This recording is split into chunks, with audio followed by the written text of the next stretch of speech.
dalam acara uji publik KTSP Sekolah Dasar Eksperimental Mangunan. Sebelumnya marilah kita akan membacakan urutan acara untuk hari ini. Yang pertama, duta pembukaan. Yang kedua, sambutan dari kepala sekolah, dilanjutkan romo yayasan, dan yang terakhir adalah Bapak Kepala UPT. Kemudian yang ketiga adalah presentasi. Ini akan dibagi menjadi dua bagian. Yang pertama misi visi, nanti akan disampaikan oleh Ibu Kepala Sekolah. Dan yang kedua adalah presentasi kurikulum dan kalender pendidikan yang akan disampaikan oleh Ibu Nindi selaku tim kurikulum. Kemudian yang keempat adalah tanggapan. Ini terdiri dari beberapa bagian. Yang pertama dari orang tua, dilanjutkan dari komite dan yayasan, kemudian ibu pengawas, dan diakhiri oleh Bapak Kepala UPT. Yang terakhir adalah lain-lain dan penutup. Ibu Bapak, inilah acara-acara yang akan kita lewati pada pagi hingga setengah siang nanti. Untuk itu marilah kita satukan hati untuk mohon berkat Tuhan agar acara kita pada pagi ini berjalan dengan baik. Berdoa menurut keyakinan masing-masing, kami persilakan.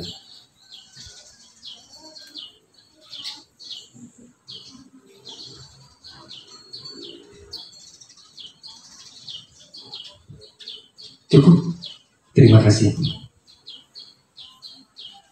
Menginjak acara yang kedua adalah sambutan. Yang pertama adalah sambutan dari Ibu Kepala Sekolah. Untuk itu waktu dan tempat kami persilakan kepada Ibu Kepala Sekolah. Monggo.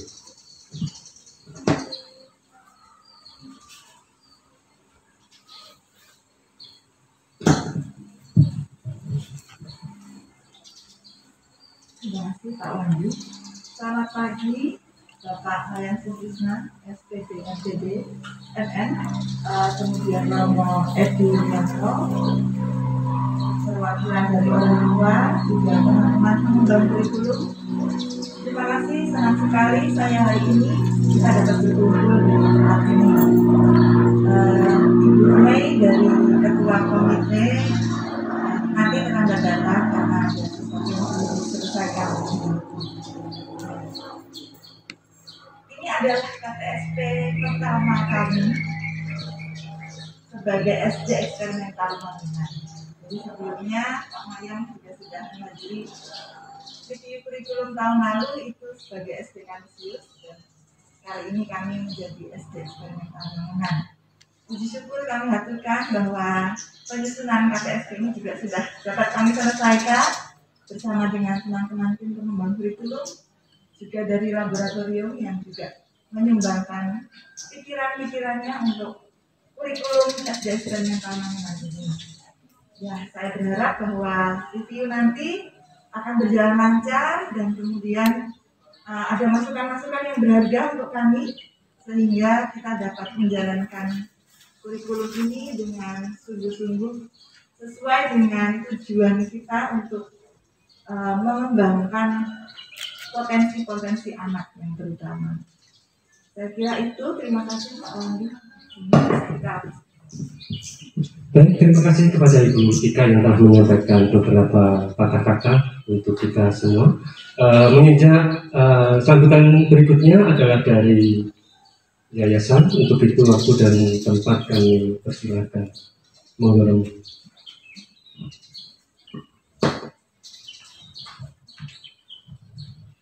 Terima kasih Pak Wandi. Bapak Ibu, saudara-saudari terlebih Pak Mayang, selamat pagi. Pagi menunggu, tetapi udaranya ceria dan cerah. Semoga ini membawa kesegaran. Di pagi hari ini kita uji publik kurikulum satuan pendidikan kita.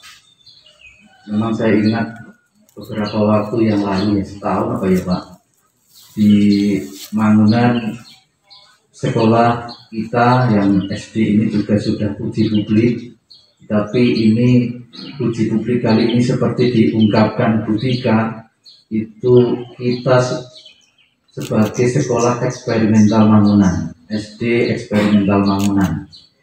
Ini menjadi kesempatan yang baik untuk kita. Tadi di PPT awal itu uji publik itu diungkapkan pakai bahasa lain, review.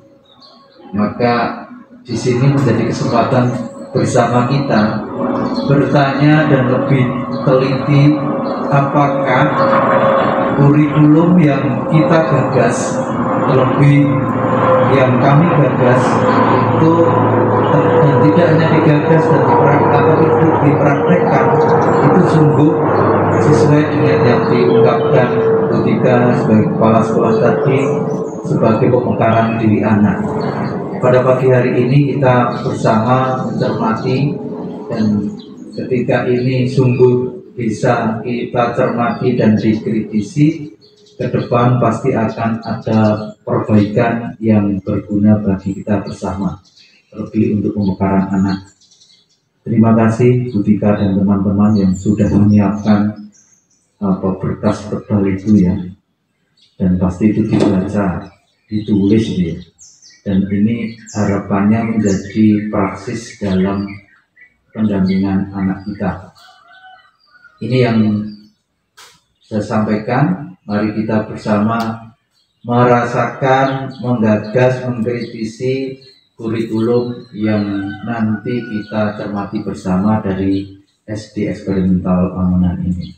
Terima kasih. Terima kasih kepada Romo Edi yang telah menyampaikan beberapa hal dan ajakan untuk kita semua untuk semakin lebih mengkritisi apa yang akan kita sampaikan pada acara pagi hari ini. Sambutan yang terakhir yaitu dari Bapak Kepala UPT Kabupaten Berbah. Untuk itu waktu dan tempat kami persilakan.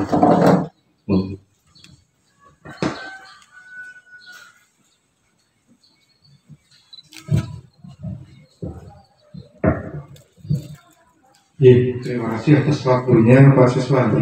Pak Siswandi itu sahabat lama saya belum kenal SD eksperimental, belum kenal SD Mangunan, tetapi sudah kenal beliau saya. Walaupun sebelum kenal beliau saya sudah kenal karena ada sahabat saya yang anaknya itu dulu di SD Mangunan, Pak Lili, dari yang dulu Sudianto.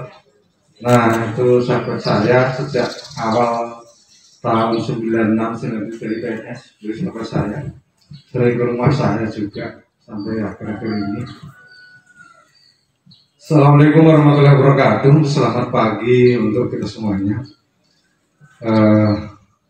Dari Yayasan Romo, kemudian juga dari SD eksperimental, kepala sekolah, Mbak Tika, serta jajarannya, guru dan tenaga pendidikan, terlebih timbulan kurikulum, dan seluruh hadirin yang mudah-mudahan kita semuanya selalu dalam lindungan Tuhan Yang Maha Esa.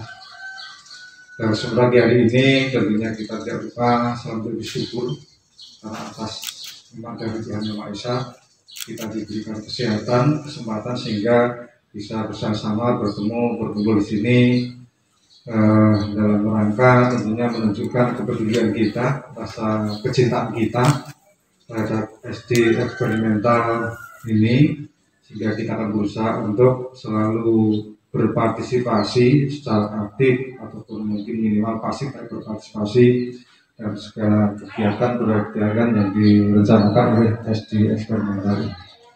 Bapak Ibu yang hormati, yang pertama-tama walaupun agak terlambat, saya mengucapkan selamat atas keberhasilan dari teman-teman yang telah mendapatkan izin untuk operasional SD eksperimental Mangunan. Enggak lagi pakai Mangunan ya, eksperimental tok gitu ya, tetap Mangunan, SD eksperimental tetap pakai Mangunan.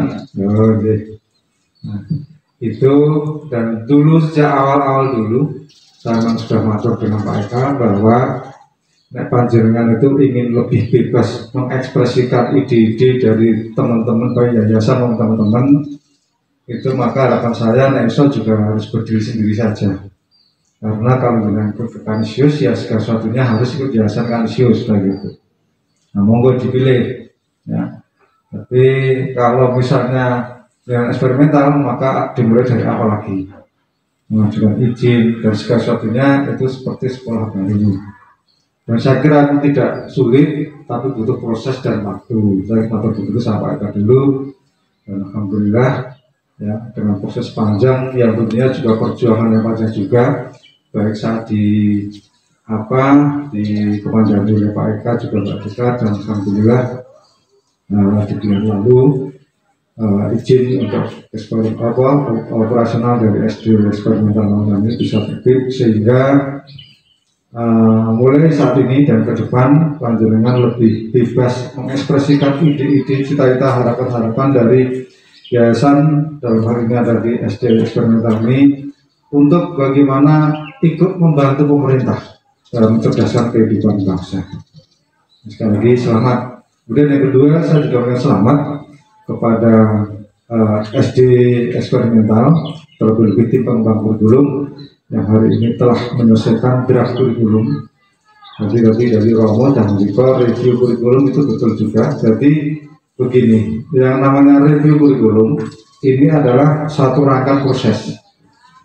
Jadi memang kurikulum itu sebagai alat pedoman bagi guru-guru dalam pelaksanaan proses pembelajaran, itu memang dari waktu ke waktu terus diperbaharui. Karena sebagai alat pedoman ini kalau tidak terus diperbarui akan ketinggalan zaman. Maka tidak heran apabila setiap tahun kurikulum itu harus terus direview. Agar apa? Nanti tetap bisa mengikuti perkembangan zaman. Atau bisa juga perkembangan dari peserta didik kita. Karena kita akan mengadakan proses belajar itu kan learner centers, berpusat pada saat didik, berarti mereka potensinya apa, karakternya bagaimana, bahkan cita-cita harapannya seperti apa, itu kita akan sekedar memfasilitasi saja. Dan anak-anak itu harus berganti, pas 6 lulus, pas 1 masuk dan sebagainya berganti-ganti dengan karakter dan potensi yang berbeda-beda. Nah, untuk itulah kenapa kurikulum ini dari waktu ke waktu terus diperbaharui. Bahasanya secara bahasa yuridis itu memang review. Review kurikulum itu proses. Ya, diawali dengan ada kegiatan workshop pengembangan kurikulum, yaitu sangat dinas, mungkin tiap kecamatan itu diambil beberapa sekolahan. Setelah itu nanti di kecamatan atau kabupaten itu mengimbaskan pada sekolah yang lain. Setelah itu nanti kepala sekolah membentuk tim pengembang kurikulum. Nah, tim pengembang kurikulum nanti yang menggodok draft kurikulum ini, melihat kurikulum yang lalu, kemudian juga mungkin mempertimbangkan kondisi baik lokal, nasional, global, atau kebijakan-kebijakan baik pemerintah daerah maupun pemerintah pusat. Begitu juga terkait dengan perubahan-perubahan dari yayasan. Kemarin 2 tahun yang lalu, baik tahun 2020, 2019, 2019 masih SD Kansus Mangunan. Nah, sekarang sudah berbeda, tentunya juga nanti kurikulumnya akan sangat berbeda. Nah, inilah kenapa pemerintah mewajibkan bahwa setiap tahun itu diadakan review kurikulum. Nah, setelah tim pengembang kurikulum itu nanti menyusun draft ini, yang tentunya juga atas arahan bimbingan dari Bunda Pengawas, ini maka hari ini jadilah draft kurikulum ini. Nah, untuk uji publik kurikulum ya hari ini. Jadi reviewnya itu satu rangkaian proses. Ada workshop di sana, penunjukan tim pengembang kurikulum, kemudian menyusun draft kurikulum, kemudian ada uji publik kurikulum. Setelah uji publik kurikulum, kan hari ini nanti akan mendapatkan masukan-masukan, saran, kritikan baik dari yayasan, dari orang tua, wali, peserta didik, atau mungkin dari komite. Ya. Setelah itu nanti tim pengembang akan merevisi lagi atas masukan saya direvisi. Nah, setelah direvisi dimintakan rekomendasi dari pengawas. Nah, setelah itu baru dimintakan pengesahan oleh Pak Dinas. Nah, itu proses rangkaian panjang itu yang namanya review kurikulum. Dan salah satu kegiatan dalam review kurikulum adalah uji publik, di mana draft kurikulum ini dipaparkan ke umum, publik ke umum. Jadi sana hadir dari yayasan, dari komite, orang tua, wali, peserta didik, kemudian kami dari dinas mencermati bersama-sama. Nah, setelah itu nanti masukan-masukan ini nanti tentunya menjadi bahan pertimbangan. Karena apa? Yang memutuskan ini mau dicantumkan di kurikulum seperti apa itu memang kewenangan kepala sekolah, komite, dan yayasan. Kami ini sekedar memberikan masukan-masukan saja. Nah, jadi ini proses kegiatan kita hari ini. Jadi harapan kami, monggo nanti pada saatnya setelah kurikulum ini nanti draft ini dipaparkan, khususnya dari yayasan, komite, kalau ada orang tua wali usaha didik, berilah kritikan, saran, masukan atas draft yang sudah disusun ketimbang ini. Harapannya apa? Nanti ke depan ini pada saat kurikulum ini sudah disahkan dan diterapkan sesuai dengan harapan kita. Kemudian yang selanjutnya, ya, kurikulum ini nanti sehebat apapun tanpa didukung oleh yang melaksanakan dari guru atau tenaga pendidikan yang ada, juga dukungan dari orang tua atau dari masyarakat juga nggak akan berhasil. Untuk itulah nanti Bu Tika dan teman-teman nggak bisa sendirian. Ini baru masih satu pilar dari pelaksanaan pendidikan. Jadi suksesnya pendidikan kan ditentukan 3 pilar seperti kita tahu: sekolah, keluarga, masyarakat. Nah, Bu Tika dan teman-teman itu masih satu pilar. Nah, dukungan orang tua sangat penting, masyarakat juga demikian. Apalagi dalam kondisi pandemi semacam ini, peran serta dukungan orang tua dan masyarakat itu amat sangat penting dan menentukan. Nanti itu monggo, nanti apabila sudah dalam kondisi normal pun kita juga sangat mengharapkan dukungan dari masyarakat dan orang tua. Demikian yang bisa saya sampaikan. Ada orang yang saya mohon maaf. Saya akhiri. Assalamualaikum warahmatullahi wabarakatuh. Selamat pagi. Terima kasih kepada Bapak Mayang yang telah menyampaikan beberapa hal berkaitan dengan pentingnya dan tahapan-tahapan review kurikulum yang sangat penting kita perhatikan. Ibu bapak serta hadirin yang kami hormati, menginjak acara yang ketiga adalah presentasi. Presentasi nanti akan dibagi menjadi 2 bagian. Yang pertama adalah misi visi yang akan disampaikan oleh Ibu Kepala Sekolah, dilanjutkan dengan presentasi kurikulum dan kalender pendidikan yang akan disampaikan oleh Bu Nindi selaku tim pengembang kurikulum. Untuk itu waktu dan tempat kami persilahkan kepada Ibu Kepala Sekolah. Monggo.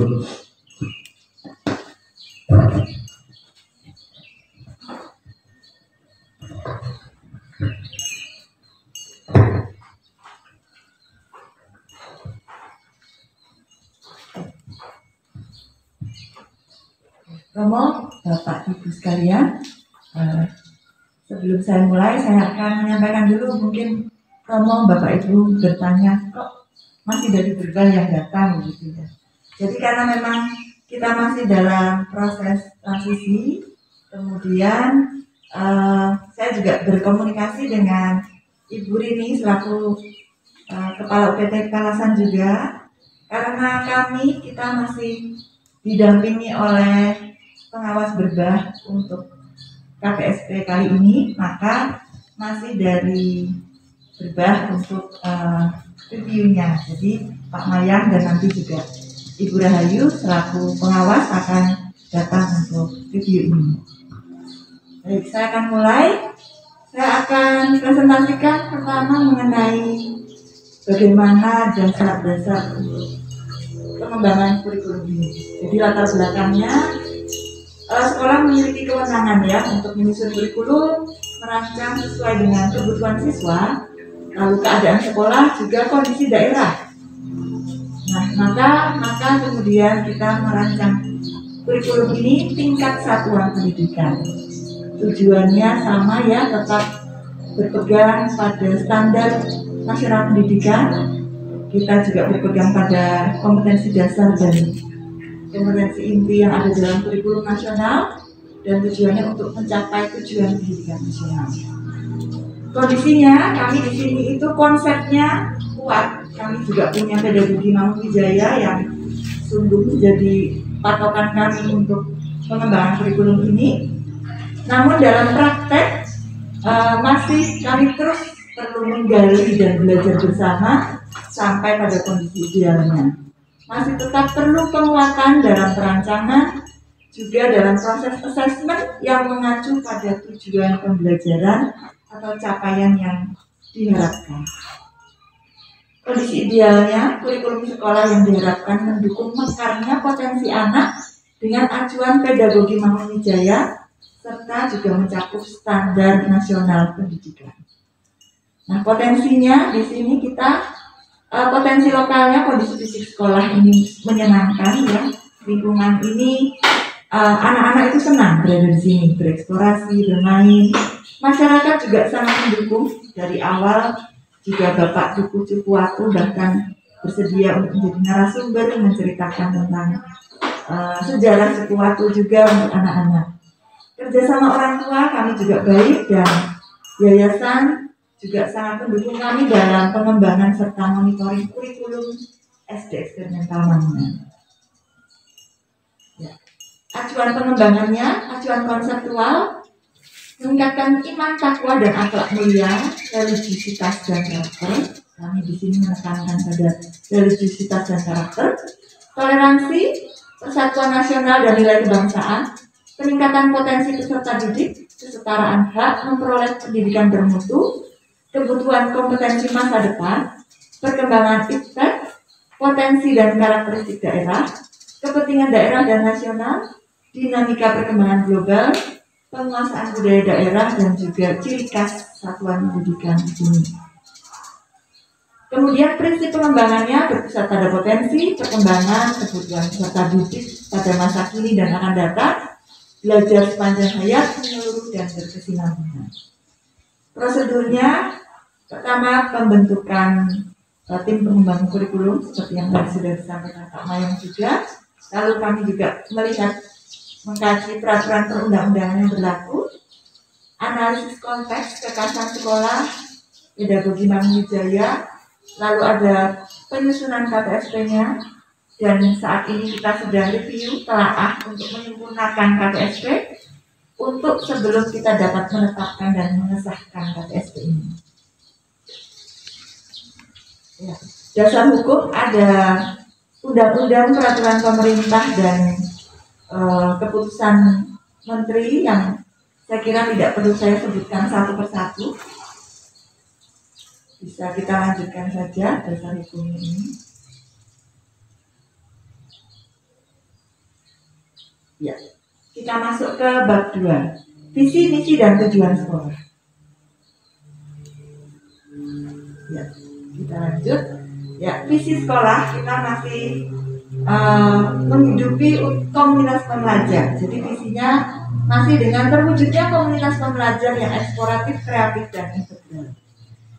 Untuk visi ini ada 6 indikator. Yang pertama, mendorong dan mendukung pribadi yang belajar agar semakin produktif menemukan gagasan dan menciptanya. Jadi proses eksploratif kreatif dengan mengupayakan materi pembelajaran yang bersifat generatif. Artinya mendukung anak untuk memiliki rasa ingin tahu, heran, dan kemudian bereksplorasi sampai nanti pada kreasinya.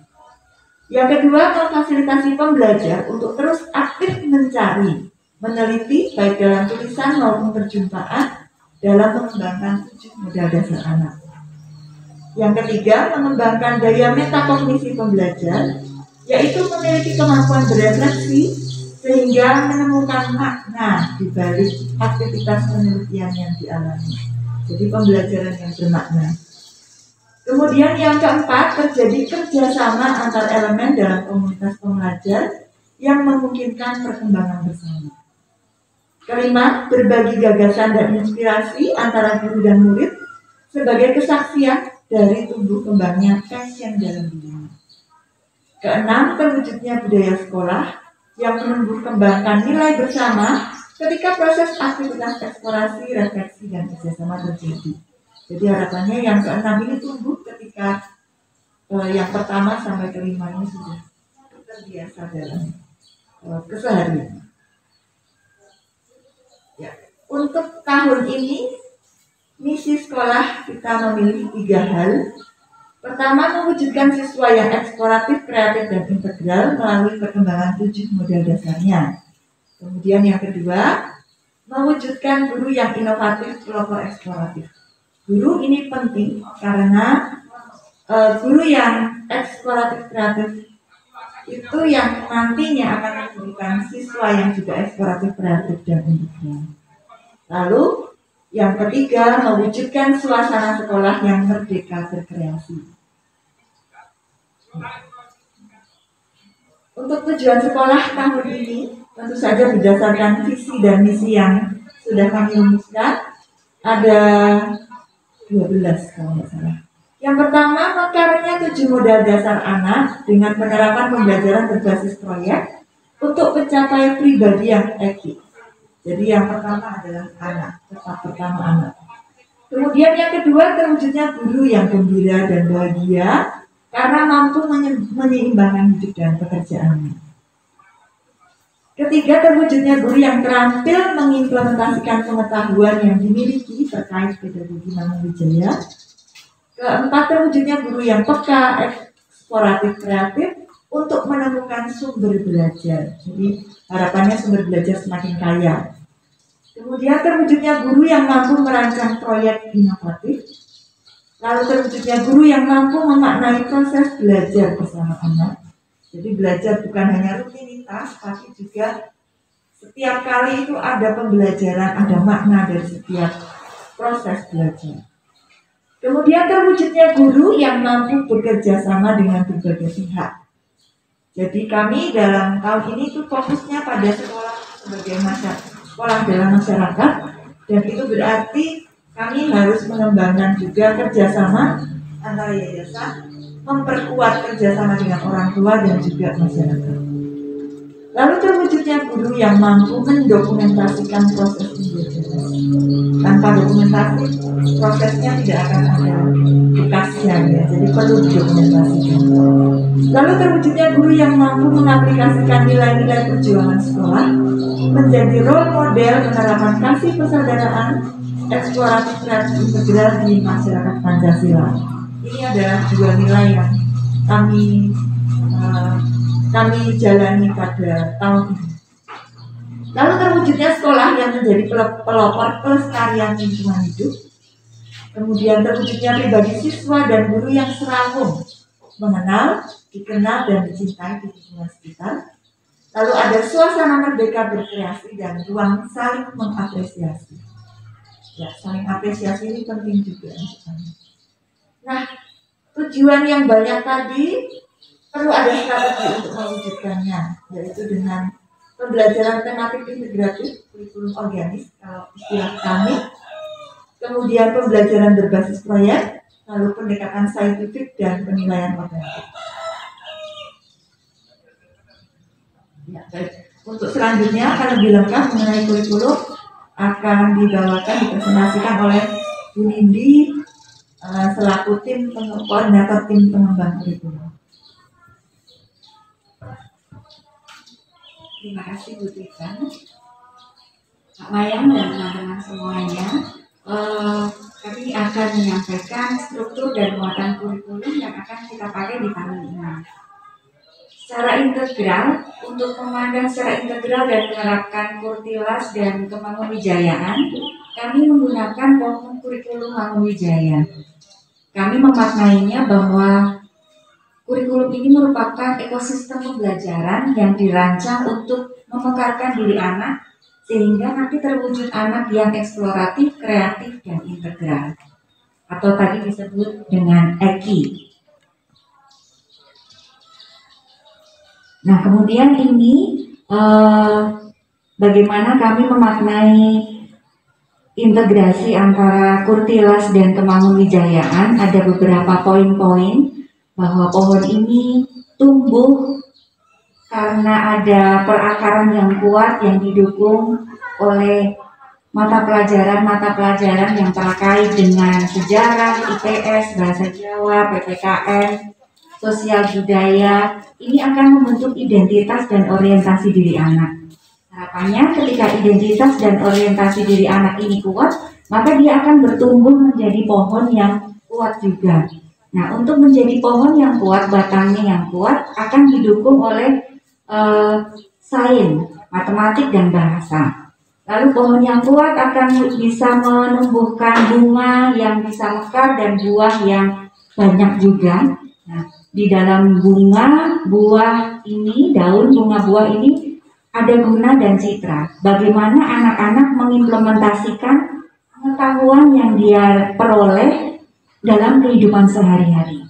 Nah, di situ ada aspek-aspek yang misalnya dalam musik atau lukis atau seni rupa, seni tari, dan sebagainya.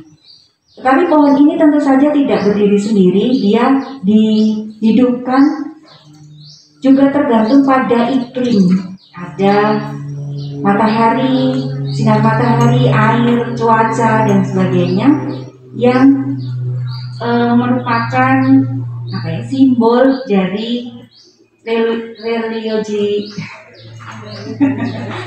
religiositas. Jadi di situ ada pendidikan agama dan religiositas. Kemudian juga ada PPKN atau nilai-nilai Pancasila yang juga kami maknai sebagai iklim yang mengembangkan dari si pohon ini, anak-anak ini maksudnya.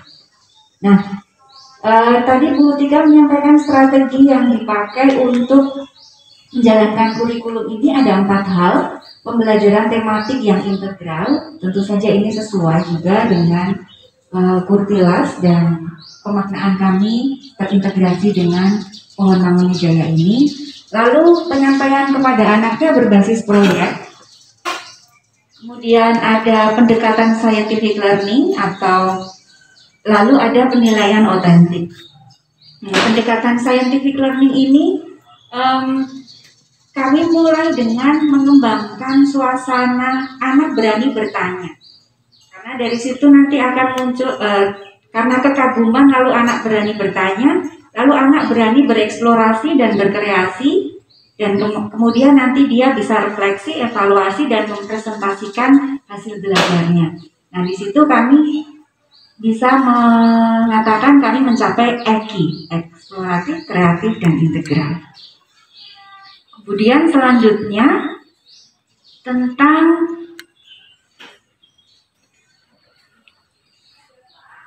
mata pelajaran dan alokasinya ini sesuai dengan arahan. Dan seperti yang kami jelaskan tadi, bagaimana fungsi mata pelajaran ini menjadi alat untuk memekarkan anak. Selanjutnya, Bu. Ini muatan khas dan pengembangan diri anak. Muatan khas ini menjadi ciri khas dari sekolah eksperimental, yaitu membaca buku bagus. Kotak pertanyaan ini untuk menumbuhkan atau mengembangkan kemampuan anak untuk bertanya sebagai awal dari eksplorasinya. Lalu ada komunikasi iman juga. Terkait dengan pengembangan karakter, program penguatan karakter ini mengacu pada program nasional, religius, nasionalis, mandiri, integritas, dan gotong royong, dan nanti akan dikuatkan dengan beberapa pembiasaan yang ada di slide berikutnya. Ini pembiasaan yang terjadi di sekolah kami. Upacara penghormatan bendera ini tentu saja ini kami bicara ketika pertemuan tatap muka ya Pak Mayang. Penghormatan bendera itu setiap pagi, kemudian ada senam seminggu sekali, PLH seminggu 2 kali, pelestarian lingkungan hidup ini 2 minggu sekali, kemudian membiasakan untuk mencuci tangan, 7S, pagi berjabat, ada sudut baca, berpakaian sopan dan rapi, dan pembiasaan mengucapkan kata tolong, maaf, dan terima kasih. Ada bakti sosial juga dengan masyarakat sekitar, kemudian ada peringatan hari besar agama dan budaya, lalu ada penanaman keteladanan hidup, budaya hidup bersih dan sehat, budaya antri, dan budaya sosial. Lalu untuk pengembangan literasi ini sama seperti pembiasaan yang sebelumnya juga dilakukan pada saat kondisi normal, pada saat tatap muka. Pembiasaan yang kami lakukan terkait dengan pengembangan literasi ini ada di setiap kelas ada perpustakaan mini, jadi kemudian juga ada hari kunjung perpustakaan yang terjadwal. Lalu sebelum memulai kelas setelah penghormatan bendera tadi ada kebiasaan membaca hening 15 menit di pagi hari. Kemudian ada jam pelajaran literasi dan ada festival literasi yang menjadi puncak dari proses belajar. Pada saat daring ini kami belum bisa mengoptimalkan pembiasaan literasi tadi, tetapi pembiasaan membaca tetap ada, baik untuk guru maupun untuk anak. Ya, ini untuk beban belajar di SD Eksperimental Mangunan, 1 jam pelajaran tatap muka lamanya 35 menit. Ini juga kita bicara ketika kita pertemuan normal, pertemuan tatap muka. Kemudian alokasi waktu penugasan terstruktur dan mandiri tidak terstruktur dalam sistem paket 0 sampai 40%, kemudian pekerjaan rumah 30%, lalu ada kegiatan praktek juga, kemudian satuan pendidikan kami dimungkinkan untuk menambah maksimum 4 jam pembelajaran per minggu secara keseluruhan. Jadi minggu efektif dalam 1 tahun pembelajaran atau 2 semester selama 36 minggu. Ini untuk kelas 1-nya 30 jam pelajaran, untuk kelas 2-nya 32, kelas 3 34, kelas 4, 5, dan 6 36 jam pelajaran. Untuk kriteria ketuntasan minimal, tahun lalu kami mendapatkan masukan terkait dengan mata pelajaran matematika dan IPA, karena kami tahun lalu 60, lalu tahun ini kami menaikkan menjadi 73 sebagai respons kami atas masukan yang kami terima tahun lalu. Lalu ada kenaikan kelas, ini ditentukan dengan kehadiran minimal 75%, buktinya dengan portfolio yang memenuhi minimal 85% dari keseluruhan kompetensi yang dipelajari. Memperoleh nilai minimal baik dalam mata pelajaran akhlak mulia dan tidak lebih dari 3 mata pelajaran yang tidak tuntas, tidak mencapai KKM dalam rapor di semester keduanya. Siswa dapat dinyatakan mengulang atau tinggal kelas bila belum mencapai nilai baik dalam KKM pada pembelajaran agama, budi pekerti, akhlak mulia sampai batas waktu akhir tahun pelajaran, dan terdapat lebih dari 3 mata pelajaran dengan nilai di bawah KKM-nya. Tentang kriteria kelulusan, siswa dinyatakan lulus ketika dia sudah menempuh pelajaran secara penuh dari kelas 1 sampai kelas 6 dan selesai pada akhir tahun.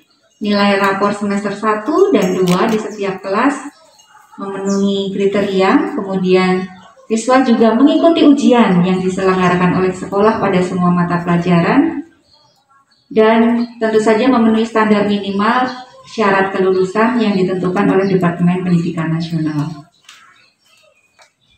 Siswa yang dinyatakan lulus sekolah ditentukan oleh sekolah melalui rapat Dewan Guru yang dipimpin oleh Kepala Sekolah yang membahas khusus tentang kelulusan bagi siswa kelas 6 di SD Eksperimental Mangunan. Lalu siswa yang dinyatakan lulus diberi ijazah dan rapor dengan semester 1 di kelas 6 sekolah dasar. Siswa juga dapat pindah sekolah. Kita dapat memberikan izin mutasi masuk baru dapat dilakukan mulai di semester 2. Adapun syarat-syaratnya untuk mutasi masuk, surat keterangan pindah dari sekolah asal, kemudian surat rekomendasi dari Dinas Pendidikan setempat, surat keterangan formasi kelas, lalu ada fotokopi akta kelahiran, rapor, dan kartu keluarga. Untuk mutasi keluarnya dapat dilakukan pada setiap semester kecuali di kelas 1 semester 1. Adapun syaratnya ada permohonan dari orang tua atau wali, sudah diterima di sekolah yang dituju, dan ada surat rekomendasi dari Dinas Pendidikan setempat. Terkait dengan beberapa muatan lain ini ada 5 hal yang menjadi muatan lain dalam kurikulum SD Eksperimental Mangunan. Bedanya dari tahun lalu ada pada pendidikan anti korupsi, dan ini kita lakukan dalam pembiasaan setiap hari, sehari-hari, seperti disiplin waktu, mengumpulkan tugas tepat waktu, dan penilaian sikap jujur. Lalu bagian yang terakhir yang akan kami sampaikan terkait dengan kalender pendidikan. Kalender pendidikan dimulai pada bulan Juli dan berakhir pada bulan Juni berikutnya. Kami mengikuti aturan dari dinas terkait dengan penentuan kalender pendidikan ini. Berikut kami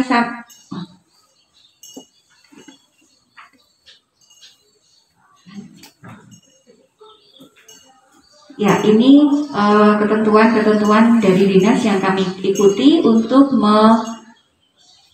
menentukan kalender pendidikan yang kami gunakan di tahun ini. Untuk tahun ini, sebetulnya kami sudah membuat 1 tahun Pak Mayang, tetapi karena kondisi yang belum pasti, artinya kami hanya baru bisa membuat 1 semester dulu. Kami mempertimbangkan kondisi PJJ dan kami belum bisa memprediksi nanti semester 2 bagaimana. Jadi kami belum bisa fix, belum bisa menentukan yang semester 2. Untuk bulan Desember nanti kami mengkaji ulang kalender pendidikan kami, terutama yang semester 2, dalam hal memastikan beberapa agenda dengan menyesuaikan kondisi. Apakah nanti masih PJJ atau sudah bisa dengan tatap muka atau masih mix gitu. Demikian apa yang dapat kami sampaikan. Untuk selanjutnya kami serahkan kepada Bu Tika.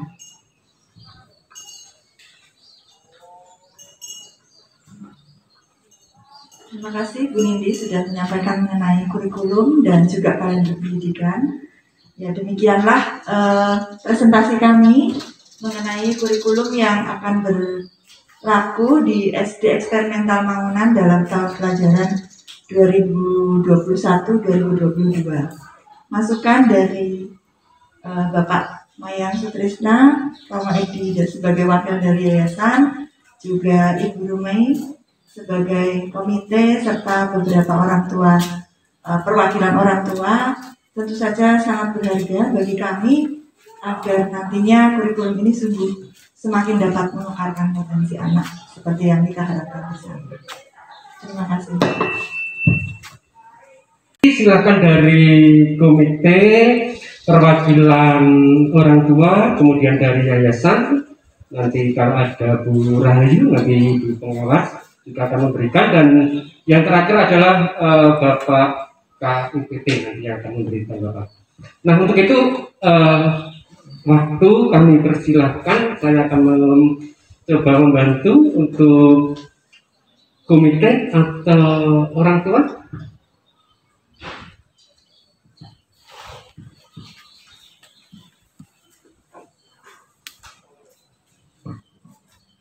Selamat pagi Romo, Bapak Ibu semua. Senang sekali hari ini saya selaku perwakilan orang tua bisa hadir dalam review KTST SD Eksperimental Mangunan. Sebelumnya perkenalkan, saya Bu Maria. Saya orang tua dari Mutiara, siswa kelas 5A.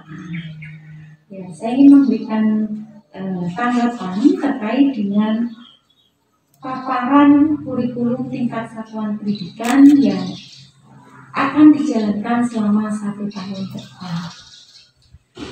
Dari proses yang sudah disampaikan ini, saya melihat dan saya merasakan bahwa kurikulum yang tadi disampaikan oleh Bu Nindi, kurikulum ini dimaknai sebagai ekosistem pembelajaran yang memekarkan diri anak menjadi pribadi yang eki.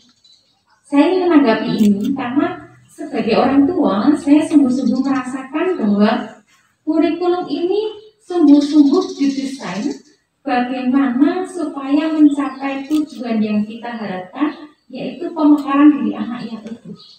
Tadi disampaikan ada 3 misi yang dilakukan, yaitu bagaimana mencapai profil anak yang eki, kemudian guru yang eksploratif, kemudian yang ketiga iklim merdeka belajar.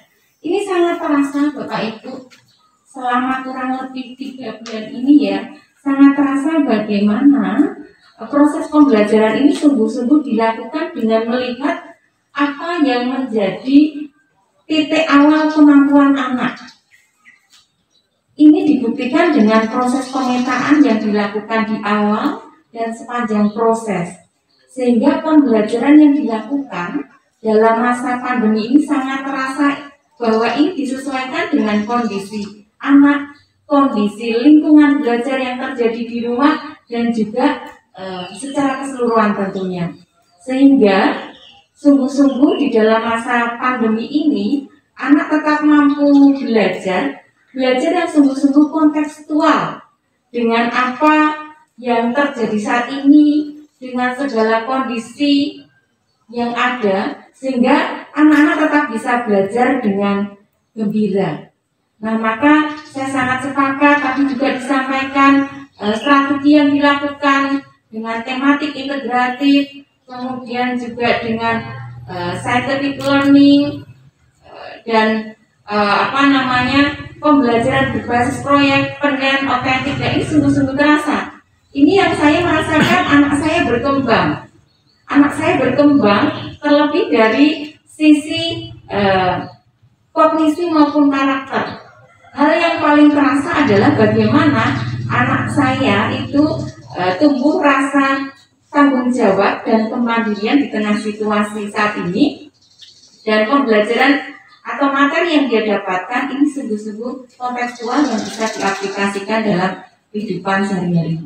Maka dalam kesempatan ini saya juga ingin mengapresiasi seluruh guru dan karyawan juga, karena dalam situasi pandemi ini juga tadi disampaikan Bu Kepala Sekolah Bu Tika bahwa kita juga melibatkan narasumber yang sungguh-sungguh kontekstual sesuai dengan kebutuhan.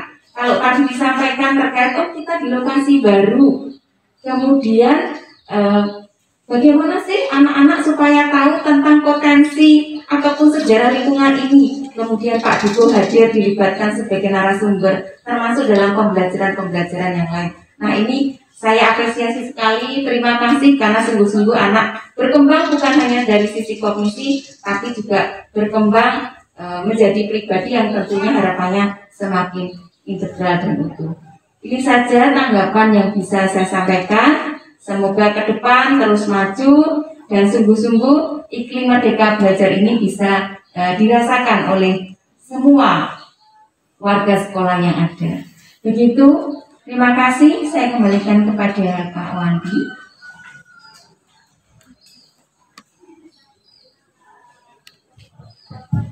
Baik, terima kasih kepada Ibu Obi selaku orang tua dari Tiara kelas 5. Selanjutnya dari komite, buktikan nanti saja ya, yang dari komite. Nah, ini komite kita ini juga sekaligus orang tua. Terima kasih Pak Wandi. Selamat pagi Bapak Mayang, Romo Edi, dan Bapak Ibu Guru. Pada pagi hari ini, yang pertama kami ingin menyampaikan apresiasi kepada Bapak Ibu Guru dan Kepala Sekolah dan bagian kurikulum yang sudah mempersiapkan kurikulum untuk pengembangan anak-anak. Jadi saya juga sebagai orang tua dari dua anak yang pertama kebetulan sudah lulus dari SD dan sekarang melanjutkan di SMP Eksperimental Mangunan, dan yang kedua kelas 2 SD. Dan untuk kurikulum di sekolah Eksperimental Mangunan ini adalah mengupayakan anak pengembangan pemekaran diri anak yang utuh. Jadi bagaimana mengupayakan pemekaran diri anak agar anak itu bisa berkembang secara utuh melalui 7 modal dasar, dan sekolah mewujudkan menggunakan strategi dalam pengembangan pembelajaran itu melalui beberapa pembelajaran yang sudah tadi disampaikan, pembelajaran tematik, pembelajaran berbasis proyek, pendekatan saintifik maupun penilaian yang otentik. Dan ini sekolah sebagai salah satu pilar, dan ini juga mengajak kami sebagai orang tua itu juga turut berperan serta dalam pengembangan anak di rumah melalui kurikulum yang sudah disiapkan dan pembelajaran disiapkan oleh sekolah. Ini kami sebagai orang tua bisa terlibat mendampingi anak-anak di rumah, dan untuk di masa pandemi ini kami bisa mengikuti dan menyampaikan mendampingi anak di rumah itu bisa sejalan dengan apa yang sudah direncanakan oleh guru-guru.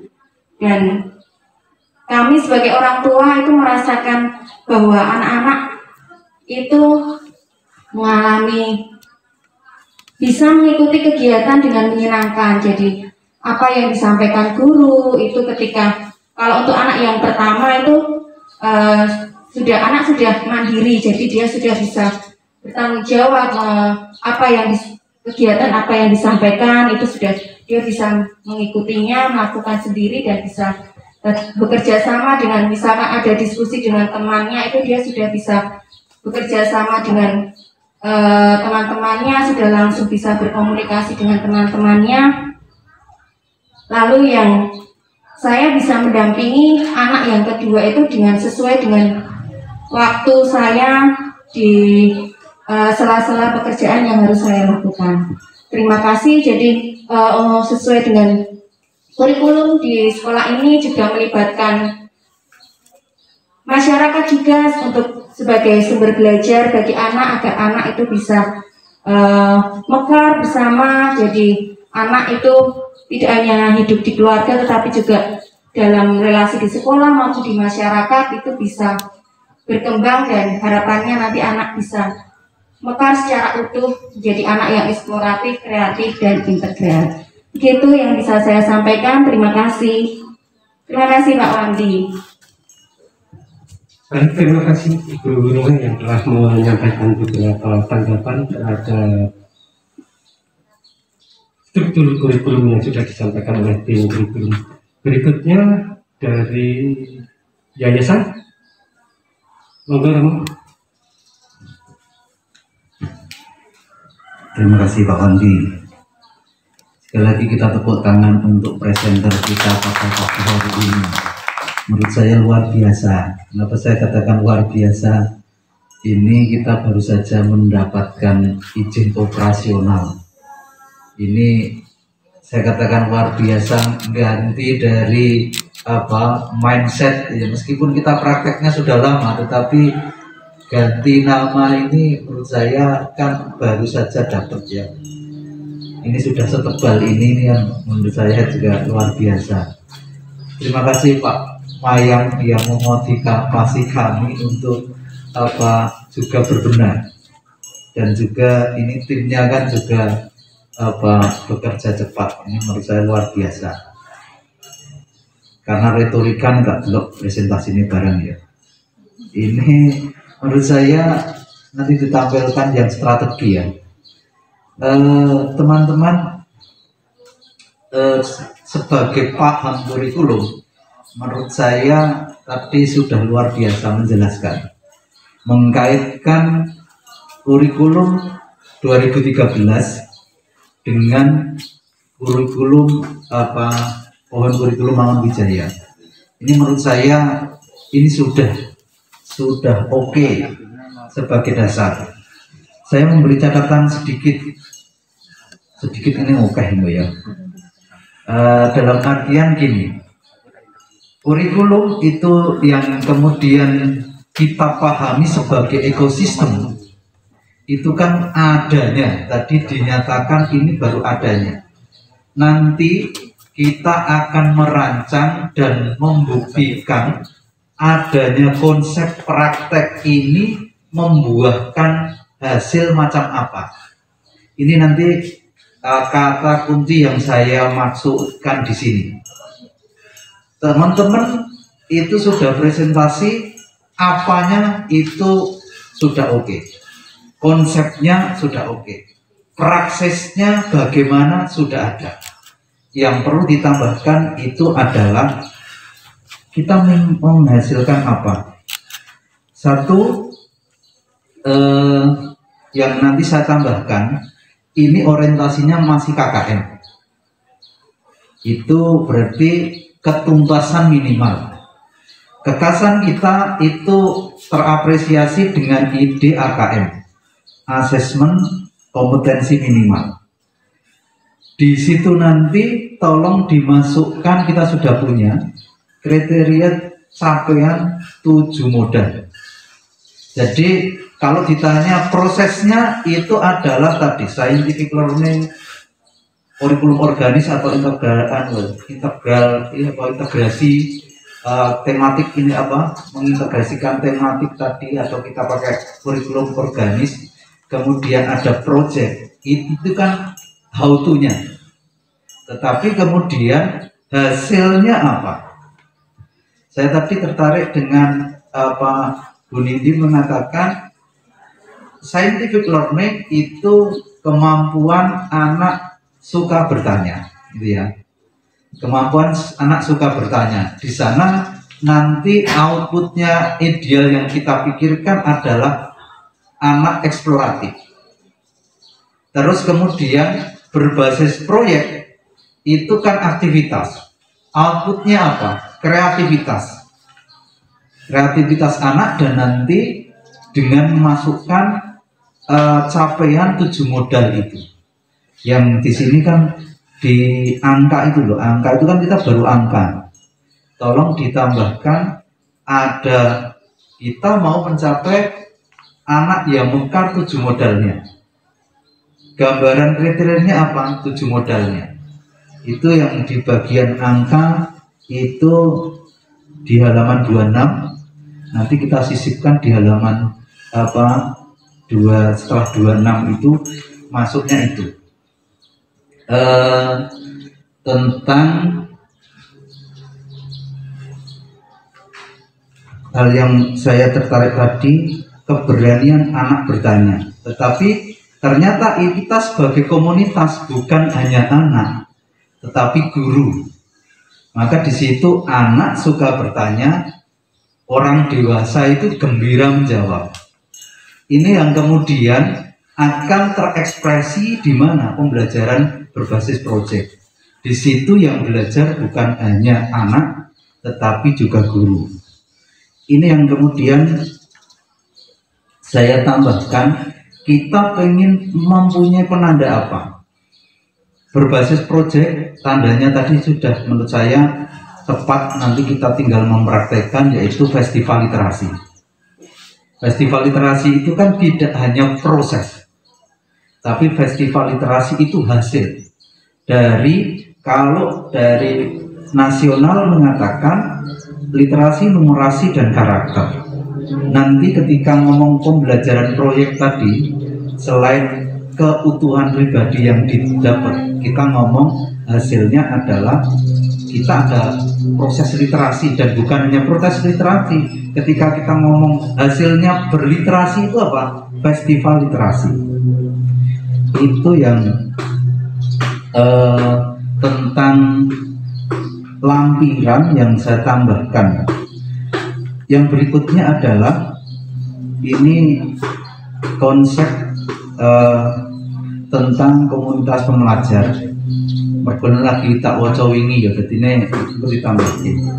Tulisannya aku sendiri, nanti kita tambahkan. Yang tadi kita rujuk itu baru pendapatnya Sulman. Ternyata saya membaca sekolah sebagai komunitas itu sudah direkomendasi oleh Vatikan itu tahun 77. Kemudian dikembangkan motornya itu teman-teman negara Jepang. Yang saya referensi itu Manabu 1. Itu mengembangkan Jepang, Thailand, Taiwan, Vietnam, Indonesia ya ono. Tetapi saya belum menemukan ini di mana konsep komunitas itu. Hanya saya mau menanggapi di Asia ini sudah Sulman itu di Lee Sulman itu Amerika. Hanya saya mau menunjukkan di sini kekasan konsep dari sekolah sebagai komunitas itu ada 3 poin. Ada visi, berarti aktualisasi value. Tadi sudah ada ya. Terus kemudian ada filosofi, yaitu apa? Kita ngomong pedagogi Mangunwijaya, yang nanti kita ngomong pendidikan itu proses praktek konsep dan praktek pemekaran diri anak. Ini yang menurut saya filosofinya. Dan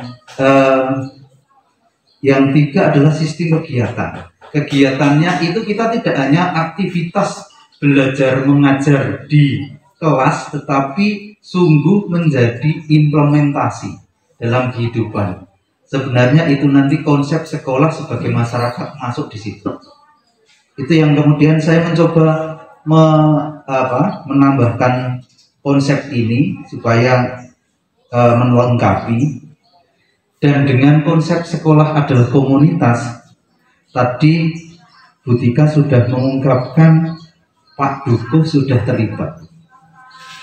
Nanti penandanya selain keterlibatan masyarakat, mimpi kita adalah sekolah Mangunan, sekolah eksperimental Mangunan itu gimana?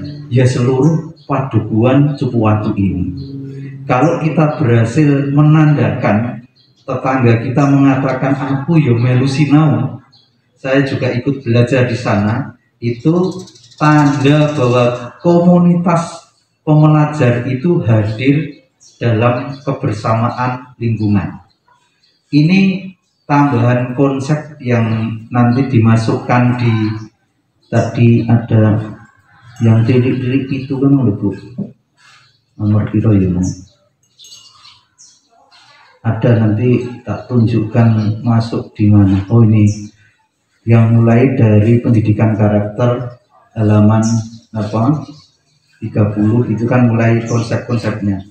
Sebelumnya pengembangan diri itu nanti kita masukkan tentang konsep sekolah adalah komunitas yang Bu Tika tadi jelaskan. Terus kemudian bergeser, konsep ini tidak hanya dipraktekkan, tetapi kita mempunyai hasil. Kalau dari dinas itu kan contohnya adalah KKM, ada ukuran capaiannya. Nah, kita nanti bisa minta bantuan pengembang lab itu yang kriteria ataupun indikator capaian 7 modal. Itu menjadi acuan kita. Itu saja, terima kasih. Baik, terima kasih Romo yang telah menyampaikan beberapa tanggapan berkaitan dengan catatan dan masukan demi perbaikan kurikulum KKSP Sekolah Desa Eksperimental Mangunan. Ibu Bapak serta tamu undangan, sebelum tanggapan saya berikan pada Pak Mayang, di depan panjenengan sampun wonten unjukan, monggo unjuk rumiyin. Mungkin sebelum Pak Mayang menyampaikan tanggapan, apakah dari lab mau memberi tanggapan? Tidak, kalau tidak, tanggapan berikutnya nanti saya serahkan kepada Pak Mayang. Monggo.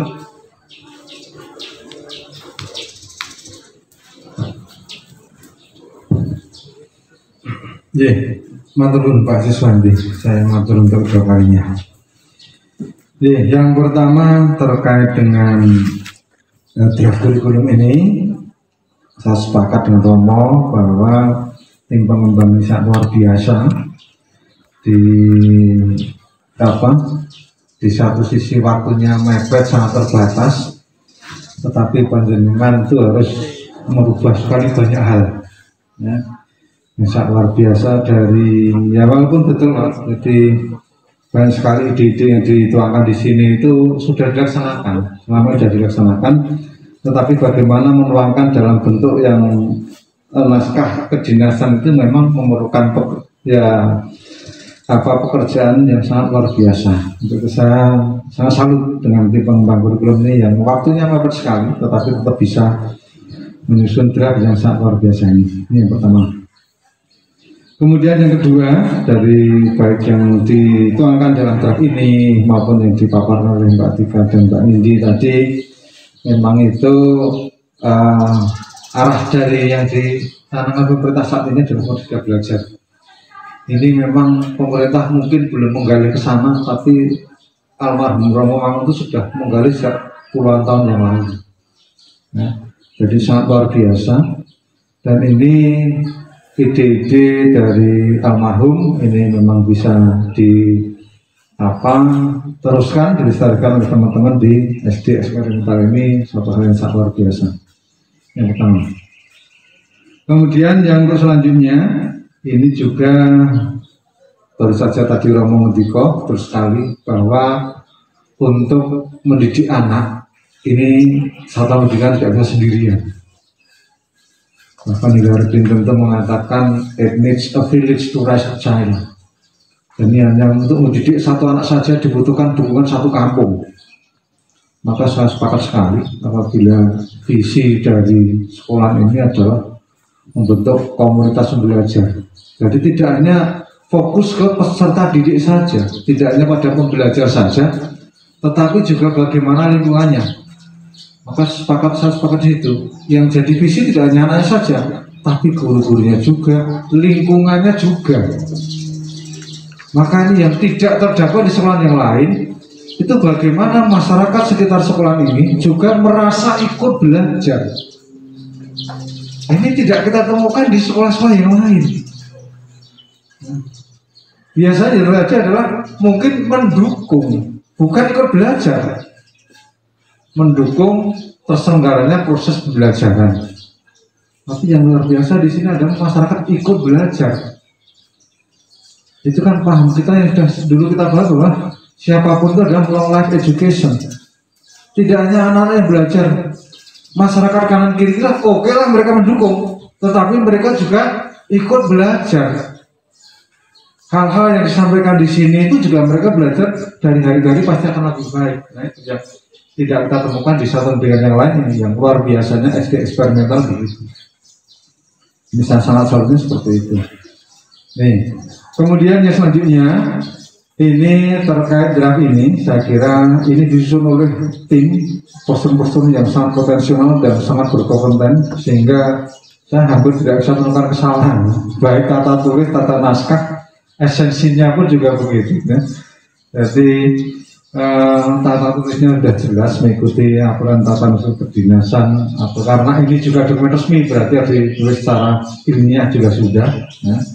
Ini kemudian ini satu hal yang saya terang di sana. Nah ini saya tulis saja.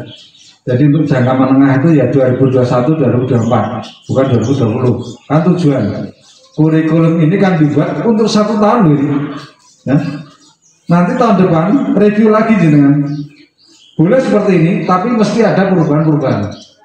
Nah, mengingat perkembangan zaman bisa jadi ya baik perubahan secara lokal, global, nasional itu pasti akan berpengaruh terhadap kurikulum ini. Walaupun nanti banyak hal ini masih dipakai, tapi mesti sedikit ada perubahan. Nah, ini jadi kurikulum itu hanya berlaku selama 1 tahun. Nanti tahun depan 2022 jenengan review lagi. Berikutnya review lagi. Ini agar apa? Kurikulum itu terus up to date. Bisa mengikuti perkembangan zaman. Lebih-lebih adalah apa? Bagaimana mewujudkan cita-cita panjenengan semuanya tadi, membentuk komunitas pembelajar. Nah ini, jadi yang benar adalah jangka panjang itu 2021-2024. Nih. Kemudian yang tujuan jangka pendek itu tujuan tahunan. Ini diharapkan di sini semuanya ini belum jadi belum kuantitatif.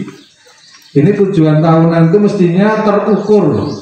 Kalau segala sesuatunya itu kualitatif, itu kan bisa dikuantitatifkan dengan persentase. Contoh misalnya, terwujudnya guru yang gembira, bahagia karena mampu menyembangkan hidup dan pekerjaan. Itu sebenarnya kan butuh proses. Nah, dari sekian belas, sekian puluh guru, itu seperti ini kan dalam 1 tahun itu bisa tidak. Nah, saya butuh waktu yang lama. Ono sing iso, ono sing orang. Maka supaya terukur, ini mestinya sampaikan dengan kata sekian persentase. Nah, biar kualitatif, itu kuantitatif nanti. Karena tujuan tanam itu nanti di sana harus kuantitatif. Oke lah, nak jenengan tidak terlalu memikirkan nilai SPD misalnya. kemarin itu berapa enggak penting itu, tetapi dari hal yang ada di sini, kualitas di sini, ini harus bisa diukur. Misalnya, tadi sama tuh, misalnya di sini lagi, terwujudnya pribadi siswa dan guru yang serawung, mengenal, kemudian dikenal, dicintai di lingkungan sekitarnya. Nah ini kalau bisa dikuantitatifkan dengan cara persentase. Dari sekarang ke sana, ini nggak 1 tahun, ini alhamdulillah sudah sekian persen. Nah ini, jadi targetnya jelas. Kalau yang dicantumkan di sini, ini tujuan sangat bagus, tapi bisa jadi butuh waktu yang lama, entah 2 tahun, 3 tahun dan sebagainya. Nah, namanya tujuan tahunan, maka harus jelas. Oke lah panjenengan, di sini nggak ada yang mencantumkan terkait dengan prestasi-prestasi, nggak ada, baik akademik maupun non akademik. Karena bagi kita itu hanya bonus-bonus saja. Yang penting bagaimana bisa mengembangkan anak itu seutuhnya. Perkara nanti dia juara tari, ya itu bonus nomor 1. Pemahaman saya terhadap yang jenengan kembangkan di sini seperti itu. Yang penting anak itu bisa berkembang. Ya segala sesuatu potensi kecerdasannya berkembang secara utuh. Nah, kalau itu kok dapat prestasi, ya alhamdulillah itu namanya bonus. Kalau saya lihat begini, di sekolah saya kan tidak, yang diarah adalah bonusnya. Itu juara, misalnya kalau keagamaan juara MTQ, juara FL, SSN. Ini kalau saya lihat dari tujuan panjenengan, hal-hal seperti itu hanya bonus. Tetapi yang penting bagaimana anak-anak ini potensi kecerdasannya itu semua potensinya bisa berkembang secara utuh. Baik terkait dengan mungkin religiusnya, seninya, dan sebagainya. Nah, ini bisa berkembang secara utuh. Nah, dampaknya tadi, di KSN bisa muncul. Akademiknya di matematika dan IPA-nya, dia bisa juara kecamatan, bisa juara kabupaten. Kalau saya lihat di sini itu bonus itu. Tapi itu panjenengan punya tujuan yang lebih mulia. Maka harapannya untuk tujuan tahunan ini monggo nanti bisa dikuantitatifkan. Nih, jadi menggunakan ukuran yang jelas. 1 tahun itu targetnya seberapa? Nah, ini yang berikutnya. Kemudian ini hanya kurang saja supaya nanti, karena kurikulum itu kan nanti harus bisa dibaca dengan mudah oleh siapapun. Di struktur kurikulum kalau di sini halaman 26 ya. Ini sudah sangat bagus terkait dengan muatan kurikulum yang khas dan pengembangan diri, ada 2 tanda bintang dan sebagainya.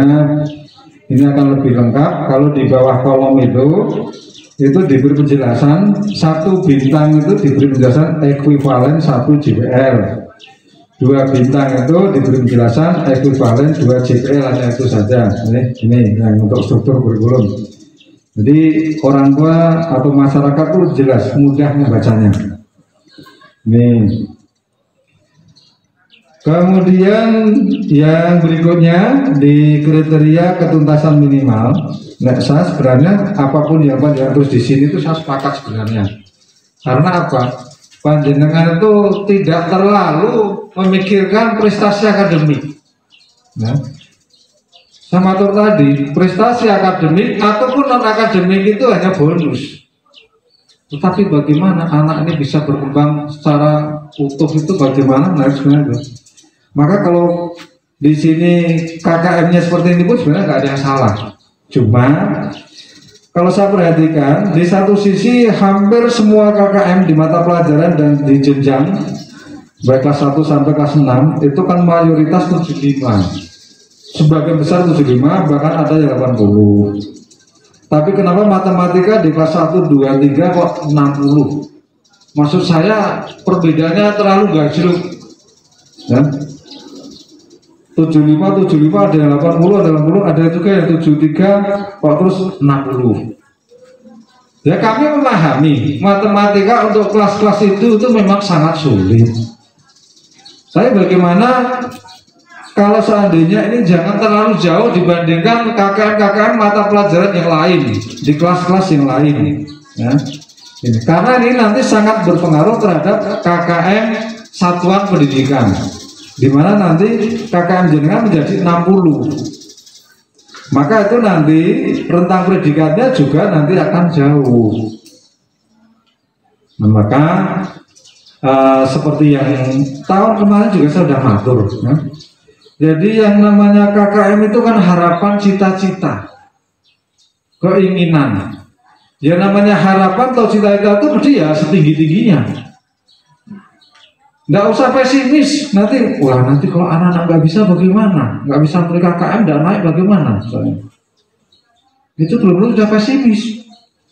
Kita itu harus optimis. Dengan KKM yang tinggi, maka kita menjadi lebih bersemangat, ada motivasi. Semua pihak, baik guru-guru, tenaga pendidikan, orang tua, peserta didik, bahkan masyarakat akan bahu-membahu bagaimana KKM itu bisa tercapai.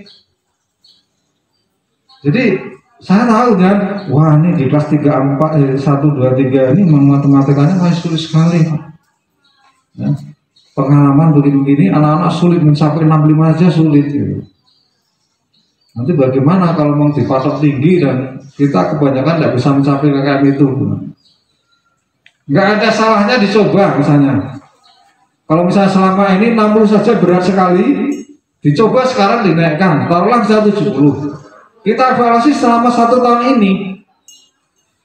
Kalau memang dirasa nanti merugikan dan sudah diupayakan dengan berbagai macam cara, kok tetap saja tidak bisa mencapai 70, nah itu sebagai evaluasi kita. Ya. Tapi kalau boleh saya menyarankan, ya jangan terlalu jauh dari yang lain. 75, 75, jangan sebagian kecil lah ya, 73, kemudian di situ 60, dan itu bedoni dewi, lainnya hanya 3 di kelas 1, 2, 3 dan hanya matematika toh. Nah ini, padahal saya yakin anak-anak di sini itu nggak ada, ya anaknya semua cerdas semuanya. Nah ini mohon nanti menjadi pertimbangan, dan yang mengambil keputusan adalah sekolah, komite dan yayasan. Kami hanya memberikan saran saja. Nih terkait dengan KKM, karena nanti akan berpengaruh pada rentang predikat tadi. Di situ kan menjadi misalnya B itu sampai di 73. Hanya percaya B itu masih dibandingkan yang lain, sekolah-sekolah yang lain itu masih bisa jadi cukup di sana. Nah, mungkin nanti menjadi pertimbangan. Kemudian yang berikutnya, yang kriteria kenaikan kelas.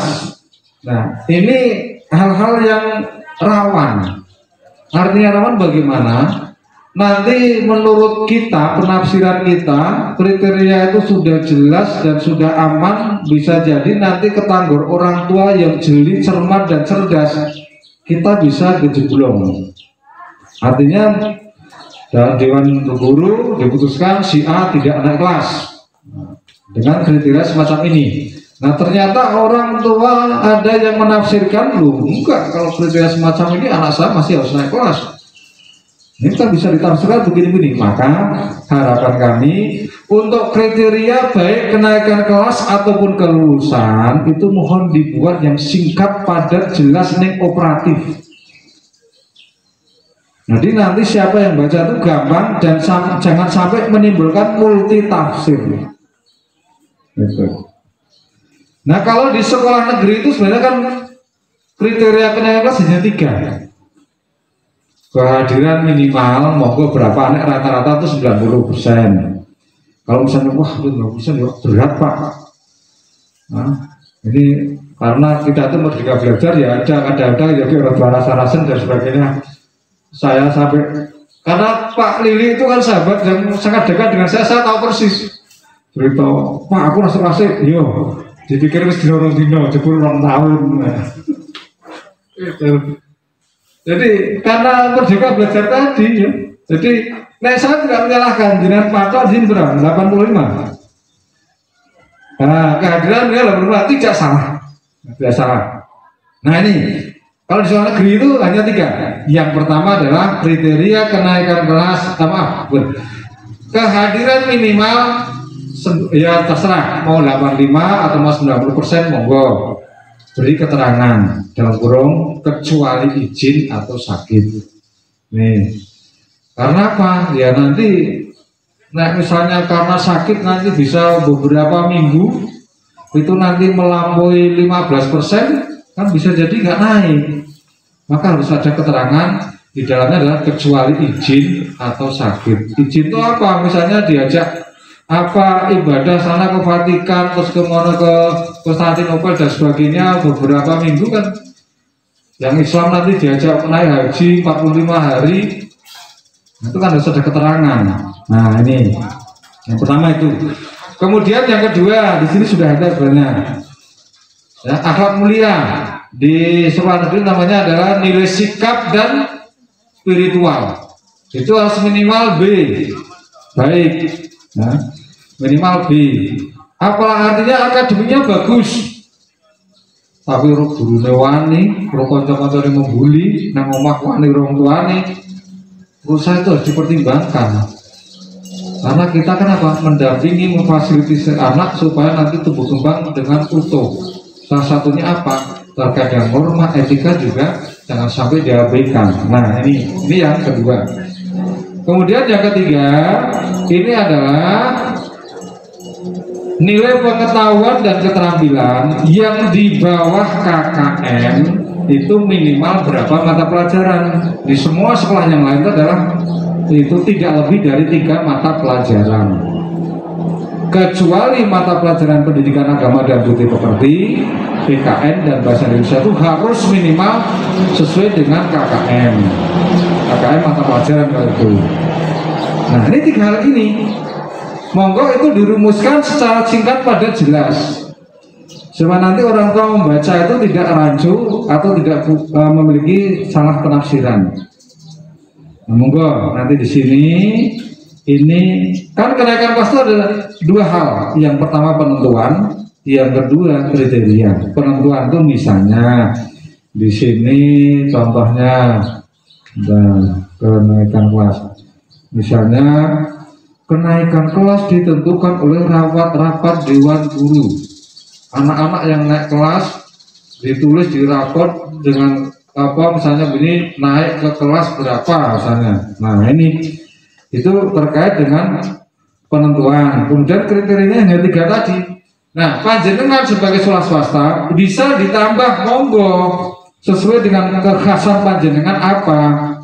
Nah, terkait dengan apa, mungkin terkait dengan keimanan itu yang bagaimana, terkait dengan pengembangan diri yang lain itu bagaimana, itu monggo, itu boleh. 3 tadi hanya minimal, yang lain jangan mau syaratnya mau 5, 6 atau 7 boleh untuk naik kelas.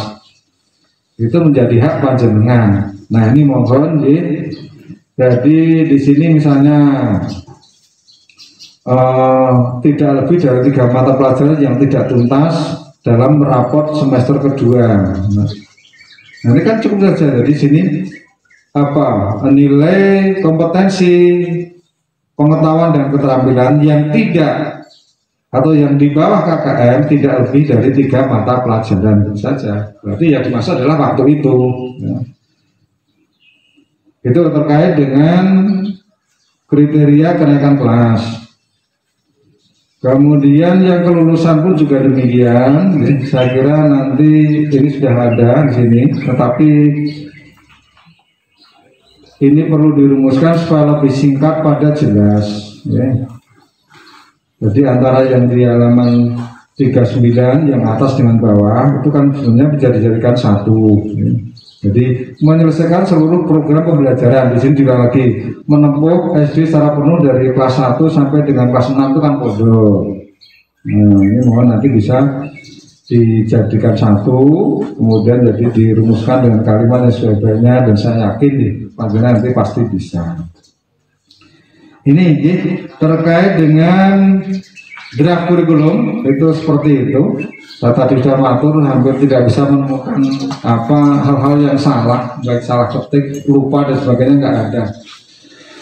Sekarang saya mau matur secara umum terkait dengan kondisi kita ini.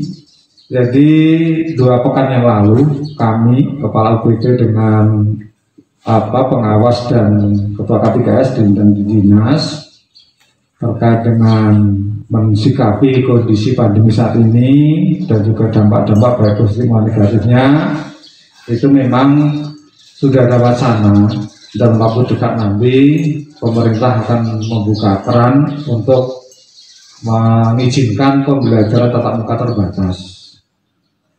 Nah, ini saat ini memang kita sedang menunggu instruksi dari Bupati. Itu sebagai payung hukum. Nah, setelah nanti Bupati turun akan dibuat juknis dan nanti segera akan ditindaklanjuti. Nah, terkait dengan itu kami mohon nanti sekolah ini bisa mempersiapkan segala sesuatunya, baik terkait dengan SDM, tentunya baik guru dan tenaga pendidikan yang terlibat di sana. Ini diusahakan harus sudah mendapatkan vaksinasi. Kalaupun misalnya ada kendala teknis itu bisa dimaklumi, baik terkait dengan kondisi kesehatan ataupun keyakinan. Ada beberapa ya orang yang mungkin menganggap atau mungkin tidak setuju dengan program ini, yaitu hak mereka. Nah, bicara keyakinan kita tidak bisa memaksakan lah. Ya. Nah, ini kalau saya tuh berprasangka baik, positif. Jadi kalau toh memang ada orang yang habis divaksin terus sakit, karena saya menemukan kasus habis divaksin itu betul, jadi tubuhnya sangat lemah, melaku itu maksimal 2-3 langkah ambruk. Dan saya berprasangka baik, bisa jadi sebelum divaksin jadi wis ono penyakit tertentu yang belum terdeteksi. Saya melihat begitu. Dan setelah divaksin itu hanya dia pemicunya saja. Saya berprasangka baik seperti itu.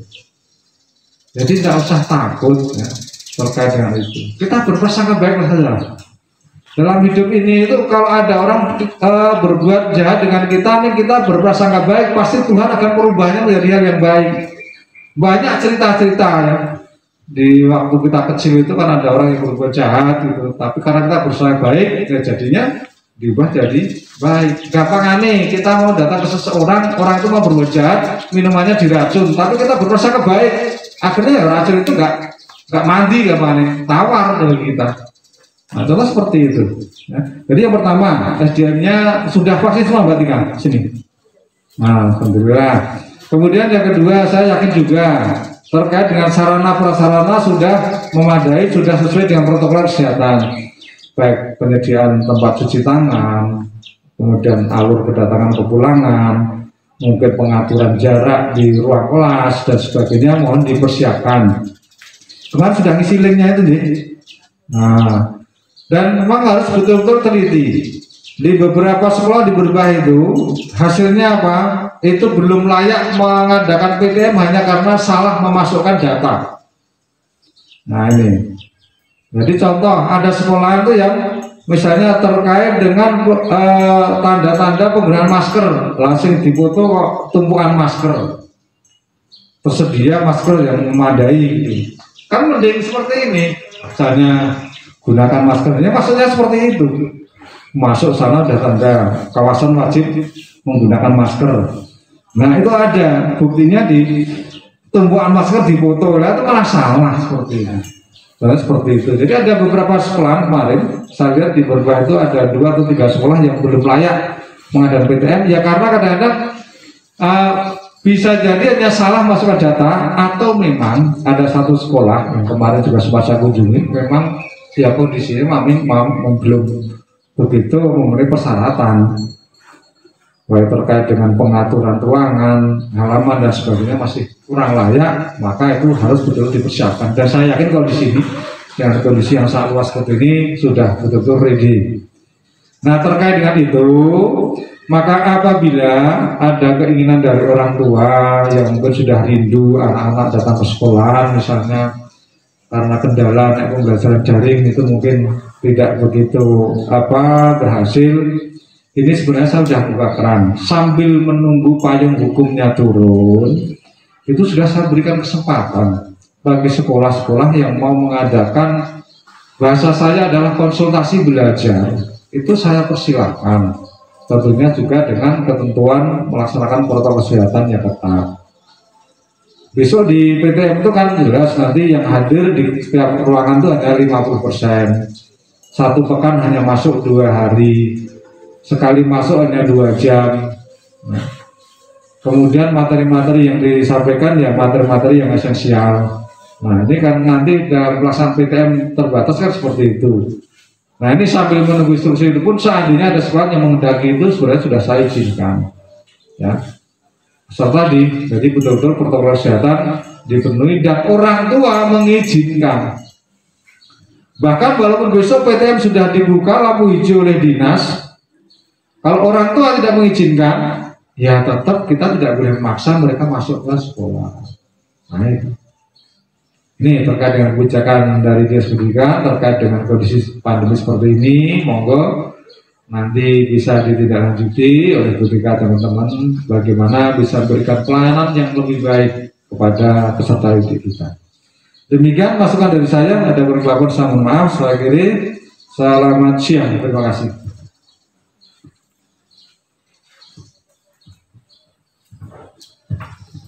Terima kasih kepada Bapak Mayang yang telah menyampaikan beberapa tanggapan dengan memberikan beberapa catatan dan masukan serta informasi untuk perbaikan struktur kurikulum ke depannya. Terima kasih pula kami haturkan kepada Romo, Ibu Ovi, Ibu Rumeh yang telah menyampaikan beberapa tanggapan dan catatannya. Dan sungguh ini nanti akan menjadi masukan yang baik bagi tim pengembang kurikulum untuk perbaikan selanjutnya. Nah, Ibu Bapak serta tamu undangan yang kami hormati, sebelum kita akhiri perjumpaan kita pada pagi hari ini, Bu Tika atau Bu Nindi mau menyampaikan beberapa hal berkaitan dengan catatan yang sudah disampaikan tadi. Ya, monggo.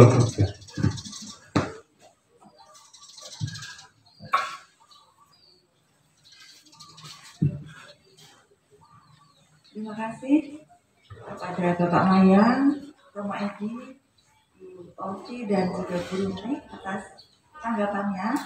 Ada beberapa hal yang saya catat dari tanggapan Romo dan Ibu Bapak sekalian yang nanti setelah ini kami akan diskusikan dalam kurikulum.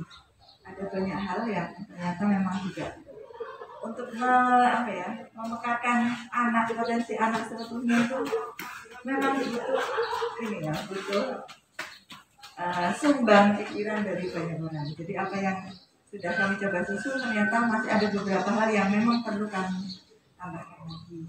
Terima kasih untuk apresiasinya dari wakil orang tua, kemudian Romo Edi. Nanti saya akan diskusikan dengan teman-teman mengenai ini ya tadi tentang indikator 7 model ya. Itu sebetulnya sudah ada di lampiran. Jadi setelah kurikulum 13, karena kita menggunakan kurikulum 13, itu ada indikator 7 model yang sudah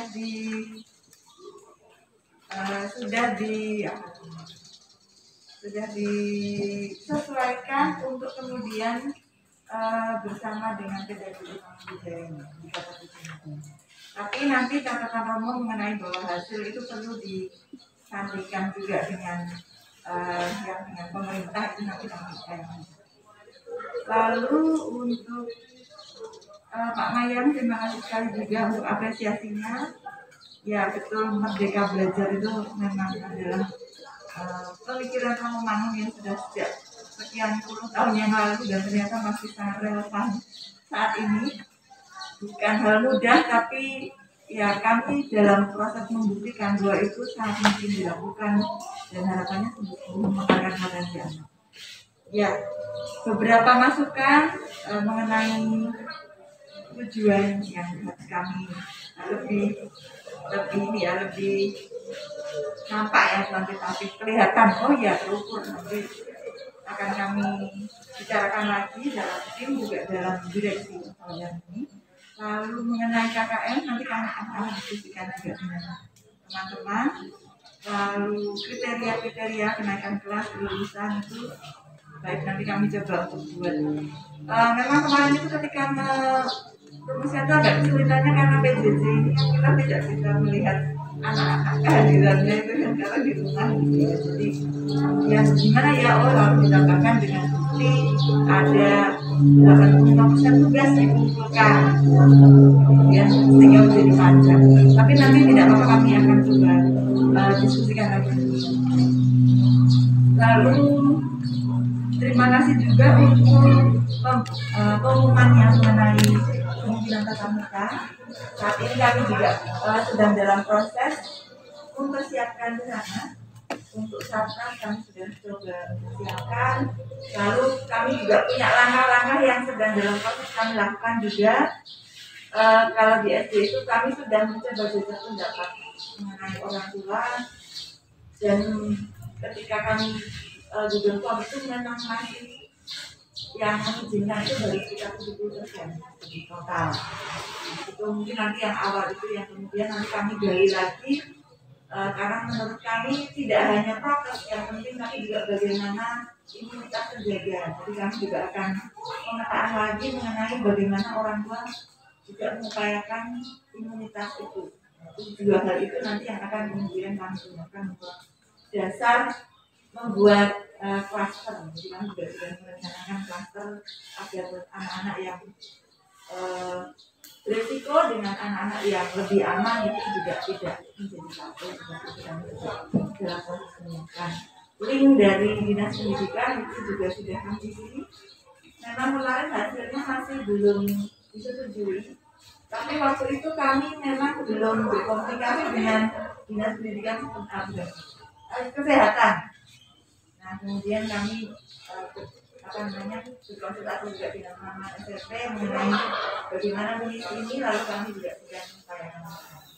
Jadi dengan tampil ini dan juga saya kira itu. Terima kasih sekali atas banyaknya masukan.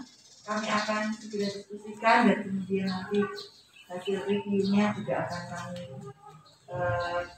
bicarakan kembali, lalu juga mudah-mudahan lancar untuk sampai pada pengesahannya dari dinas. Terima kasih sekali kesempatan. Baik, terima kasih Bu Tika yang telah menanggapi beberapa catatan dari Ibu, Bapak, dan Romo. Ibu, Bapak, serta tamu undangan yang kami hormati, rangkaian demi rangkaian sudah kita lalui bersama-sama dan kita sudah sampai pada penghujung. Namun sebelum acara ini kita akhiri dengan berdoa, mungkin dari Bapak Mayang atau Romo Edi mau menyampaikan kata penutup sebelum kita berdoa.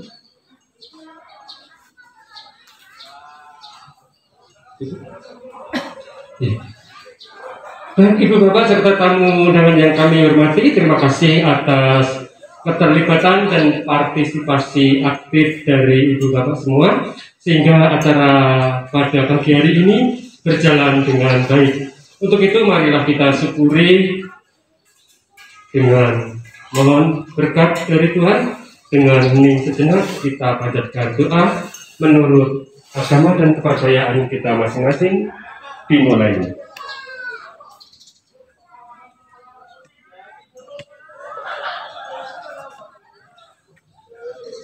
Cukup, terima kasih. Saya yang membawakan acara ini banyak kesalahan. Untuk itu dengan rendah hati mohon maaf. Dan seandainya Ibu Bapak mau mundur, namun sakit ngaturaken sepung mundur, mugi rahayu ingkang pinanggih matur nuwun.